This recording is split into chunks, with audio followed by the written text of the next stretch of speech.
All right, so here's another one. We got the dumbbell preacher curl that we want to do here. This one's one that I think is kind of underutilized.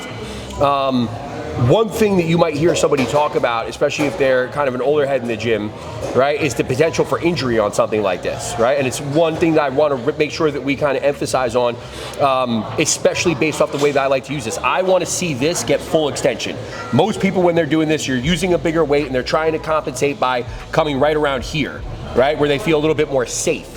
Right, what I would tell you is I'd rather you pick the lighter weights, especially at first, build up from here, because again, what we're doing is we're taking advantage of that lengthened position, and now as soon as we pull up, we're starting to get that resistance from gravity, right? So it's valuable, that very early portion of the range there. Right, so this is one where, again, I want to emphasize the reality that we want to start with a little bit of a lighter weight. That's why I might program 15, 20 reps on this at the high end, and then pyramid down on these sets to whatever it might be, 15, 12 reps at the very end. So again, we're a little bit more pre-fatigued, if you would, or pre-exhausted with that higher rep range at the very beginning.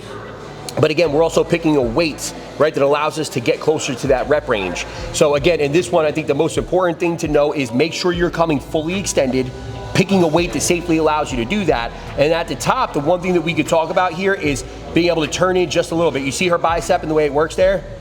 Right? When you twist that hand in a little bit at the top, you are gonna get a shortening of the bicep, right? So to take it through its full range of motion, what we wanna do is fully extend at the elbow, come up, and then, slowly rotate together, and then what you'll do is you'll get that bicep fully shortened. Again, this is one of those movements that we don't see a lot of people doing anymore, but probably one of the better, if not one of the best, if you wanna say, movements that we could do for our biceps. Wow, that's crazy.